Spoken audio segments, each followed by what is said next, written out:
আমি আয়না, বিশ্বের প্রথম বাংলা এআই অ্যাঙ্কার। করোনার মতো কি আবার ছড়িয়ে পড়বে নতুন মহামারী? মানবদেহে প্লেগ ছড়িয়ে পড়তেই এই আতঙ্ক ছড়ালো। ফিরে এলো শতাব্দী প্রাচীন মারণ রোগ বুবনিক প্লেগ। মধ্যযুগে এই মারণ রোগেই ইউরোপের 1/3 মানুষের মৃত্যু হয়েছিল। ওই মহামারী ব্ল্যাক ডেথ নামেও পরিচিত ছিল, যা অত্যন্ত বিরল রোগ। আজকের এই ভিডিওতে সে নিয়ে আপনাদের সঙ্গে কথা বলবো, তাই ভিডিও পুরোটা দেখবেন। ভিডিও ভালো লাগলে লাইক করবেন, শেয়ার করবেন, সাবস্ক্রাইব করবেন আজ তাক বাংলার ইউটিউব চ্যানেলকে, যাতে কোনো খবরের আপডেট মিস না হয়। নোটিফিকেশন পেতে বেল আইকনে ক্লিক করবেন। আমরা এখন হোয়াটসঅ্যাপেও আছি, তাই ফলো করতে ভুলবেন না আজ তাক বাংলার হোয়াটসঅ্যাপ চ্যানেল। যে বিষয়টা আপনাদেরকে বলছিলাম, যে করোনার মতো আবারও কি নতুন মহামারী আসতে চলেছে? মানবদেহে প্লেগ ছড়িয়ে পড়তেই আতঙ্ক তৈরি হয়েছে। ফিরে এলো শতাব্দী প্রাচীন মারণ রোগ বুবনিক প্লেগ। মধ্যযুগে এই মারণ রোগে ইউরোপের 1/3 মানুষের মৃত্যু হয়েছিল। ওই মহামারী ব্ল্যাক ডেথ নামেও পরিচিত। অত্যন্ত বিরল এই রোগ। ওরেগনে মানুষের শরীরে বুবনিক প্লেগের হদিশ মিলেছে। ওরেগনে 2015 সালে এক ব্যক্তির শরীরে বুবনিক প্লেগের সংক্রমণ দেখা দেয়। এটি প্রথম বিরল ব্যাকটেরিয়া সংক্রমণের ঘটনা। ব্যক্তিটি একটি বিড়াল থেকে সংক্রমিত হয়েছিলেন বলে ধারণা করা হচ্ছে। ডেস্টিউটস কান্ট্রির স্বাস্থ্যকর্তারা গত সপ্তাহে একটি বিবৃতি দিয়ে জানিয়েছেন, US centre for disease control and prevention অনুসারে জেন্টামাইসিন এবং ফ্লুরোকুইনোলান্সের মতো সাধারণ অ্যান্টিবায়োটিক দিয়ে প্লেগের চিকিৎসা প্রাথমিকভাবে করা সম্ভব।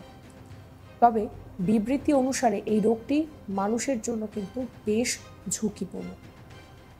এবার প্রশ্ন হচ্ছে যে এই বুবনিক প্লেগ সেটা কি? বুবনিক প্লেগ এক প্রকার বিরল অসুখ। যদিও ইউরোপের জনসংখ্যার 1/3 এই রোগে একসময় নিশ্চিহ্ন হয়ে যায়। এই প্লেগ, যা কিনা ব্ল্যাক ডেথ নামেও পরিচিত, 14 শতকে ব্ল্যাক ডেথ ইউরোপ জুড়ে ছড়িয়ে পড়েছিল বলে মনে করা হয়। মানব ইতিহাসের সবচেয়ে মারাত্মক মহামারীগুলোর মধ্যে 5 কোটি মানুষের মৃত্যু হয়েছিল প্লেগে আক্রান্ত হয়ে। বুবনিক প্লেগ কোনো নতুন রোগ নয়। বুবনিক প্লেগ মধ্যযুগে বলা হতো ব্ল্যাক ডেথ। মধ্যযুগে এই মারণ রোগে ইউরোপের 1/3 মানুষের মৃত্যু হয়েছিল।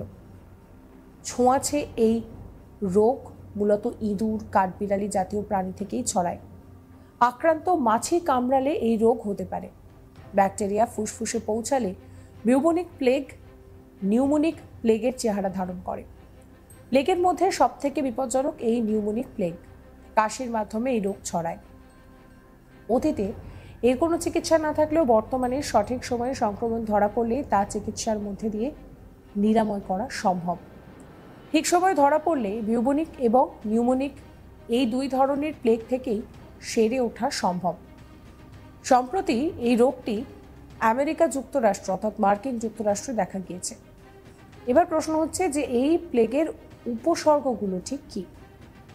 আমেরিকান প্রশাসনের তরফে জানানো হয়েছে যে সংক্রমণ দেহে প্রবেশের 8 দিন বাদে দেখা যায় উপসর্গ।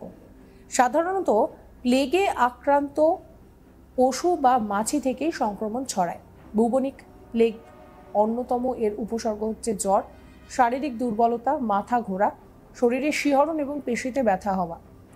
সঠিক সময় ধরা না পড়লে বুবনিক প্লেগ সেপ্টিসেমিক প্লেগেও পরিণত হতে পারে, যা মানুষের শরীরের ধমনীকে সংক্রমিত করে। এছাড়াও নিউমোনিক প্লেগ হয় যেখানে ফুসফুস সংক্রমিত হচ্ছে সেইখানে। উভয় সংক্রমণই কিন্তু অত্যন্ত গুরুত্বপূর্ণ।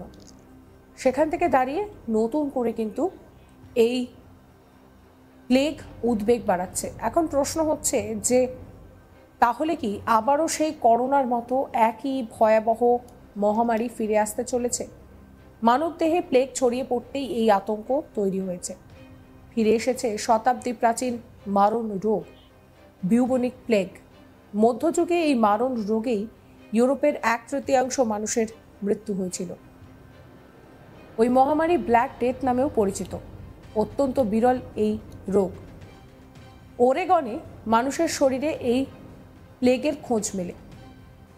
এই প্রথম এখানে বিরল ব্যাকটেরিয়া সংক্রমণের ঘটনা ঘটে। সমস্ত খবরের আপডেটের জন্য সাবস্ক্রাইব করবেন আজ তাক বাংলার ইউটিউব চ্যানেলকে। ভিডিও সম্পর্কে যদি কোনো মতামত থাকে কমেন্ট সেকশনে গিয়ে কমেন্ট করবেন, এবং আমরা এখন হোয়াটসঅ্যাপে রয়েছি, তাই ফলো করবেন আজ তাক বাংলার হোয়াটসঅ্যাপ চ্যানেল।